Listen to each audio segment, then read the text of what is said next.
하나님의 거룩한 말씀 마태복음 5장 7절의 말씀을 읽겠습니다. 마태복음 5장 7절 긍휼히 여기는 자는 복이 있나니 저희가 긍휼히 여김을 받을 것입니다. 아멘. 그는 어린 시절 아주 가난하게 살았습니다. 가난하게 살면서도 좀 짓궂었어요. 그래서 이것저것 저지레도 많이 했습니다. 하루는 덕환이라고 하는 친구가 제게 이렇게 말했습니다. 계란을 훔쳐다가 팔자. 저는 뭣도 모르게 따라갔습니다. 그리고 그 친구가 계란 훔치는 일을 옆에서 봤습니다. 망을 봐줬습니다. 근데 그 계란은 그냥 평상시에 이렇게 닭이 낳은 계란이 아니라 알을 품고 있는 계란이었습니다. 구멍가게가 하나 있는데 그 구멍가게로 가서 계란을 이제 팔려고 들었습니다. 근데 어르신들이 그 품고 있는 계란을 압니까 모릅니까? 알죠. 이거는 안 된다. 그래서 그걸 도로 이렇게 사지 않았습니다. 저는 처음 해보는 행동이었습니다. 결국에는 그 일이 이제 발각이 됐습니다. 그런데 참 감사한 것은 저희 부모님이 사시는 삶을 이렇게 늘 지켜보는 그 계란 닭의 주인이 이렇게 표현을 해줬습니다. 재명이는 친구의 영향으로 그렇게 된 거지 얘가 본심이 이런 애가 아니다. 용서해 주겠다 이렇게 얘기를 했습니다. 긍휼로, 그죠? 어떻게 보면 도적이잖아요, 그죠? 훔쳐가서 그 며칠 동안 닭이 안고 있었던 그것을 가져다가 버린 것입니다. 근데 그냥 없던 일로 해주었습니다. 참 그때는 몰랐습니다. 근데 지나서 지금 생각해보면 그것이 큰 은혜였다 그런 생각을 해봅니다. 아멘. 사람의 삶에 수많은 우여곡절이 있습니다. 이렇게도 살아가고 저렇게도 살아갑니다. 살면서 많은 과정들을 거칩니다. 그런데 그때마다 우리의 삶에 내가 잘해서 내가 무엇을 해서 얻어진 일들이 얼마나 있을까 하는 것을 생각합니다. 어쩌면 오늘 우리는 은혜로 그렇게 살아왔습니다. 그 은혜가 오늘 이 자리에 우리를 있게 한 것입니다. 아멘. 마태복음 5장 7절은 긍휼히 여기는 자는 복이 있나니 그리고 이렇게 표현하고 있습니다. 그들이 긍휼히 여김을 받을 것입니다. 그런데 어떻게 보면 이렇게 뭔가를 했기 때문에 그런 결과가 왔다라고 볼 수 있지만 긍휼이라는 것이 인간에게 얼마나 있을까요? 긍휼이라는 것이 내게 얼마나 존재해 있을까요? 이것은 누구에게 왔느냐 하는 것입니다. 내가 가지고 있는 본래 태어나면서부터 가지고 있는 그런 성질이 못 됩니다. 불쌍히 여기는 마음, 누군가에 대한 동정의 마음, 이것이 나에게 얼마나 자리하고 있을까요? 아직도 우리는 이런 마음을 가지고 있지 못합니다. 그런데 오늘 주님과 연결된 삶을 통해 그것이 가능하게 해주신 주님을 찬양합니다. 돈벌루라는 사람이 붐비는 우회로라는 책에 이런 글을 썼습니다.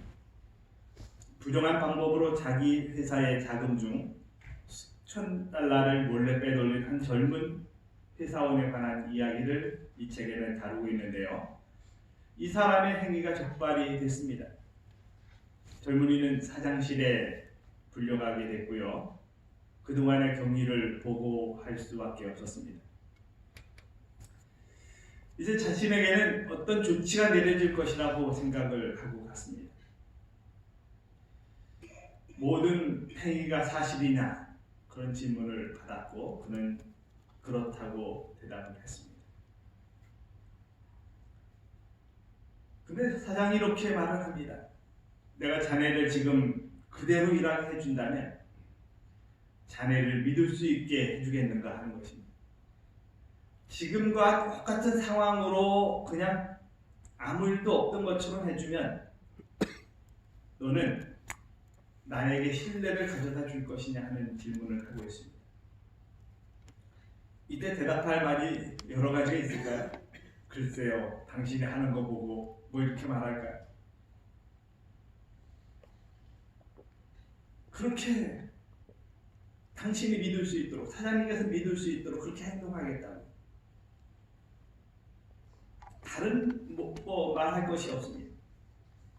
그랬더니 사장이 이렇게 말합니다. 나는 자네의 책임을 묻지 않겠네. 가서 일을 계속하겠다. 이때 그 젊은이가 가졌던 마음의 감동이 얼마나 컸을까요? 그리고는 한 가지 말을 합니다. 자네가 알아야 할 한 가지가 있는데, 이 회사에서 유혹에 넘어가서 관용을 받은 사람은 자네가 두 번째라네. 그 첫 번째가 바로 나일세.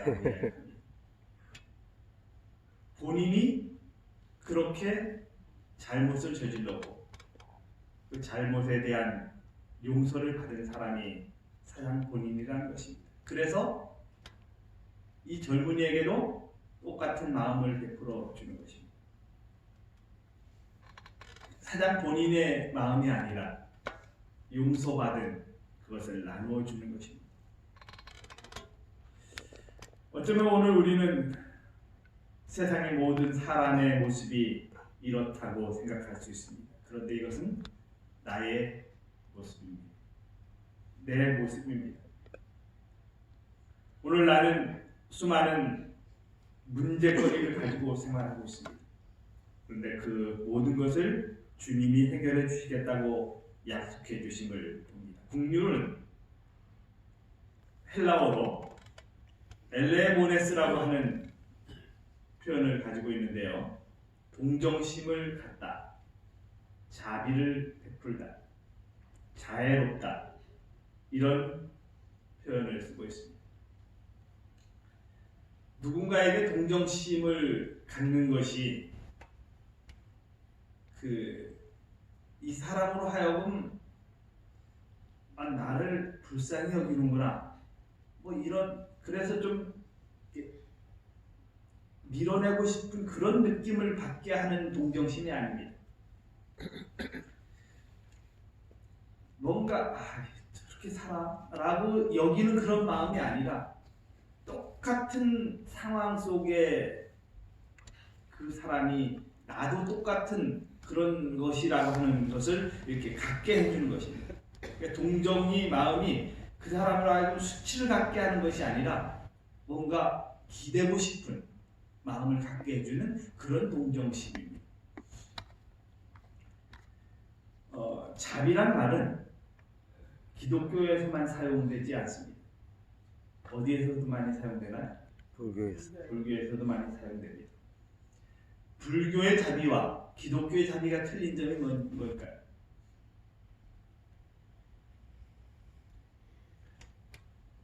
기독교의 자비는 전적으로 은혜로, 선물로 받은 것입니다.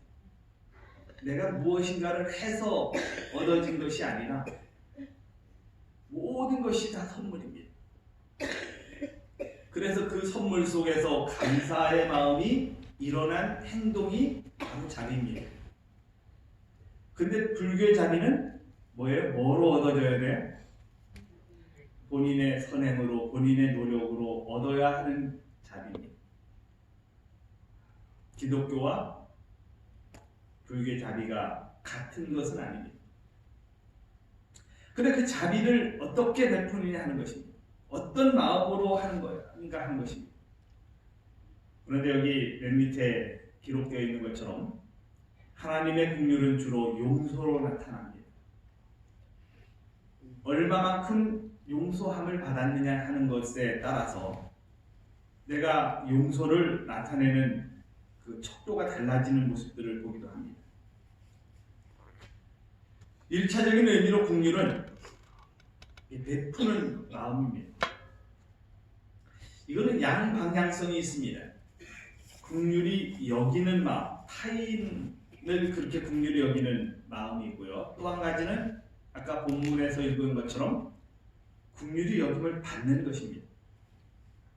이 양면적인 양방향성이 있습니다. 그런데 오늘 그 만족감을 받는 데서 오지 않고 주는 데서 오는 것이 우리에게 기쁨인데, 그 받는 기쁨만을 느끼는 것은 거지근성이라고 표현을 합니다. 직원 중에 한 분이 이런 표현을 자주 씁니다. 뭐 남는 거 없어요? 뭐 남는 거 없어요? 항상 이렇게 물어보고. 예를 들어서 컴퓨터를 이렇게 해도 혹시 집에 남는 컴퓨터 없어요? 이렇게 물어보고. 또 뭐 손수건을 하나 이렇게 필요하다고 해요. 남는 거 없어요? 또 뭐 두유를 이렇게 해요. 혹시 남는 두유 없으세요? 이렇게 물어보고. 그래서 저는 그렇게 물을 때마다 곧바로 대답합니다. 없어요. 왜 제가 그렇게 대답하느냐면, 남는 거라고 하는 것은 달라는 얘기입니다. 그래서 제가 줄 마음이 그 순간에 있으려고 하다가 없어집니다. 그래서 그분에게 제가 솔직하게 이야기했습니다. 남는 거 달라고 하면 언제든지 나는 100% 없다고 할 거다. 그냥 뭐 두유 좀 주세요라고 한다면 난 얼마든지 줄 수 있는데 남는 거 달라면 없다. 난 남는 건 없다. 이렇게 표현을 하기도 합니다. 그래서 내가 주고 싶은 마음이 있고 없고를 하는 것보다는 이게 달라고 하는 처음부터 그런 표현을 쓰니까 조금 이렇게 거부 반응이 저한테는 느껴졌습니다. 그랬더니 그분이 이렇게 표현합니다. 참 각박하시네요. 이렇게. 우리의 삶에서 수많은 것들이 이렇게 어떻게 보면 저도 거지근성을 가지고 있습니다. 뭔가를 자꾸 얻으려고 하는 그런 모습들이 있습니다. 저는 이제 아버님이 일찍 돌아가셨습니다. 그리고 이제 어머님이 한 몇십 년 동안 홀로 생활을 하십니다. 그래서 언제나 어머님께 가면 뭔가를 이렇게 열심히 하고 와야 하는 마음에 이렇게 마음이 풀립니다. 어머님도 저를 항상 의지를 하십니다. 그래서 뭔 일이 있으면 옆에 매형이 바로 한 300m 가면 매형이 살고 있는데도 매형한테 그 부탁할 만한 일도 2시간을 달려가야 하는 저한테 말씀하십니다. 저는 2시간을 달려가서 그 일을 하고 이제 올 때가 많습니다. 가서 이렇게 일을 하면 누가 피곤한지 아세요? 제가 피곤한 것보다 어머니가 피곤하십니다. 왜냐하면 아들이 가기 전에 해야 할 일을 이것저것 다 시켜야 되니까 어머니가 막 열심히 막 하시다가 어머니가 더 피곤하시는 모습을 봅니다. 근데 그렇게 이제 주고받는 부자간의 모자간에 정이 있어요. 그래서 가면 이렇게 뭔가를 막 싸주십니다. 올 때 보면 차에 그들막하게 싣고 올 때가 많습니다. 어머님이 항상 이렇게 두릅이 피면 제일 좋은 것은 저에게 주시려고 하십니다. 그걸 보면서 참 사랑을 많이 느낍니다. 부모들은 그런 것 같아요. 뭔가 좋은 것이 있으면 아깝지 않은 것. 그것이 부모로서의 자식에게 타고난 그냥 그대로 뭐 하려고 해서가 아니라 그대로 전해지는 사랑의 모습을 봅니다. 야고보서 2장 13절에 보면 긍휼을 행하지 아니하는 자에게는 긍휼 없는 심판이 있으리라. 긍휼은 심판을 이기고 자랑하느니라고 표현하고 있습니다.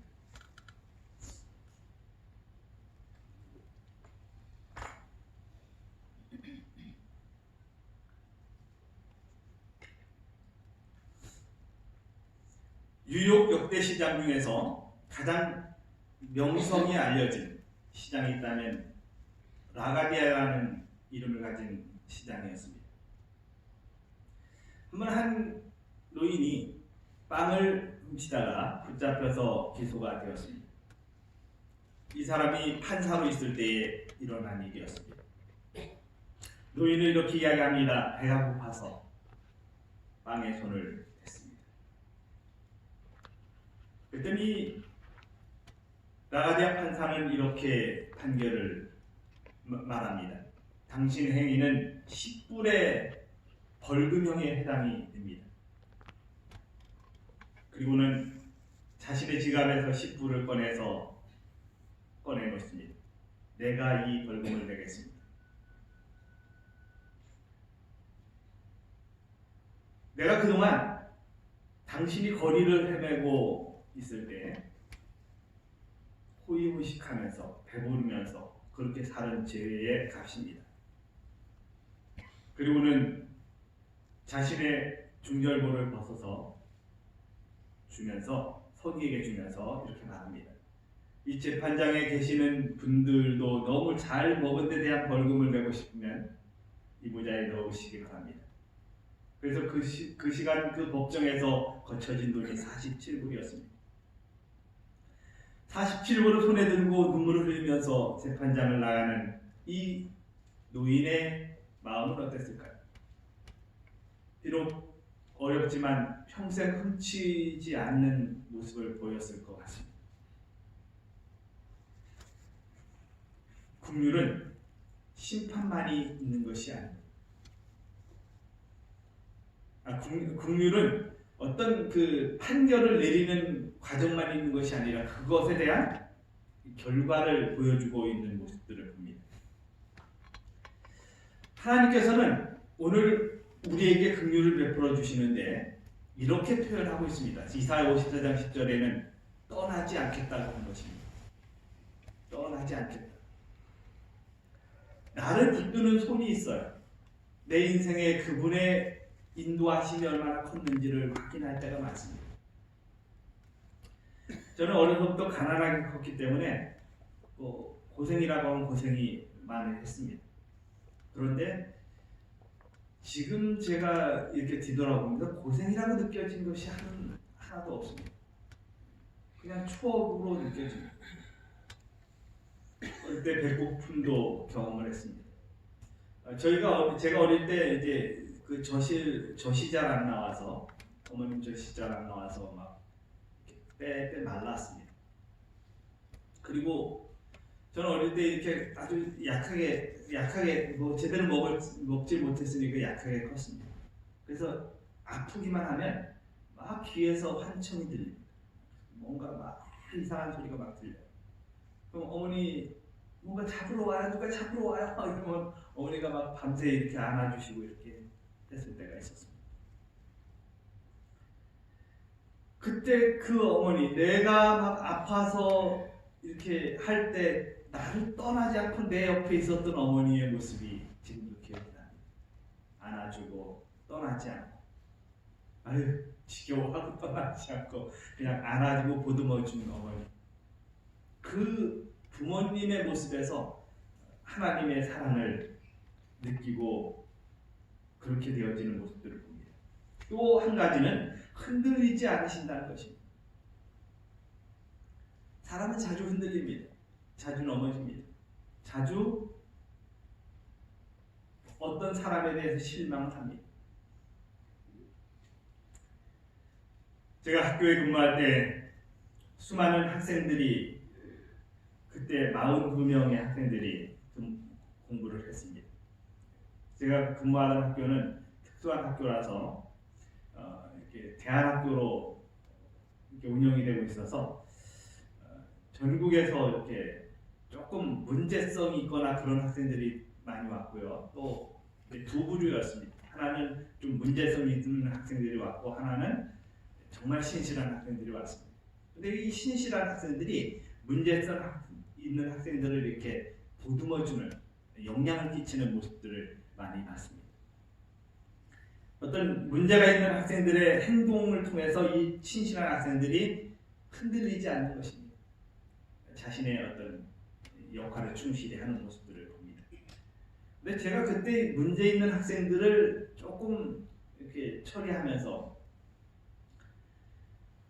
왜 쟤는 저럴까라고 하면 좀 이렇게 잘하는 학생들에게 더 마음이 갔던 시간이 있었습니다. 근데 지금 지나고 보니까 그 학생들이, 그 문제 있던 학생들이 제게 이렇게 이야기합니다. 제가 그 나이 때 왜 그런지 모르겠어요. 시간이 지나면 본인의 모습들이 이렇게 본래의 모습으로 돌아오는 모습을 봅니다. 문제가 있는 쪽으로 갔을지라도. 어떤 한 학생은 그때 참 흔들려서 이렇게 막 하다가 지금은 고대병원 간호사로 아주 열심히 일하는 모습을 합니다. 그곳에 있던 수많은 학생들이 신학을 공부해서 목회로 일하고 있는 모습도 봅니다. 많은 사람들은 흔들림 속에서 자신의 마음을 잡지 못하고 생활하는 모습도 보기도 합니다. 그런데 오늘 주님은 절대로 떠나지 아니하고 흔들리지 아니하시는 분으로 우리 곁에 계시다고 하는 사실을 말씀해 주십니다. 아멘. 근데 사람의 마음은 산상본 21쪽에 보면 날 때부터 냉랭하고 어둡고 사랑이 없습니다. 이게 이제 변해가는 것입니다. 하나님의 사랑에 의해서, 그분의 긍휼하심에 의해서 닮아가는 모습들을 우리가 봅니다. 2차적인 긍휼의 의미는 하나님의 임재를 경험하는 것입니다. 이 산상보험에 이런 말씀이 있습니다. 영혼 속에 거하시는 그리스도는 결코 마르지 않는 샘이다. 그분께서 거하시는 곳은 어디나 자비가 흘러넘치게 될 것이다. 그분은 우리를 우리의 가치에 의해 취급하지 않으신다. 우리가 당신의 사랑을 받을 가치가 있는지 묻지 않으시고 우리를 가치 있게 해주기 위하여 당신의 풍성한 사랑을 부어주신다. 그리고 그 다음에 이런 말씀을 봅니다. 24쪽인데요. 하나님의 자녀들을 위한 봉사로 생애를 하나님께 바친 자는 누구나 우주의 모든 자원을 마음대로 쓸 수 있는 분과 연결된다. 그의 생애는 변함없는 언약의 황금고리로서 하나님의 생애와 하나로 이어진다. 내 생애가 결코 마르지 않는 샘이신 주님과 연결고리로 이어지는데요. 그분은 우주의 모든 자원을 마음대로 쓸 수 있는 분이라고 표현하고 있습니다. 그런데 그 다음 말씀이 이렇게 표현되어 있습니다.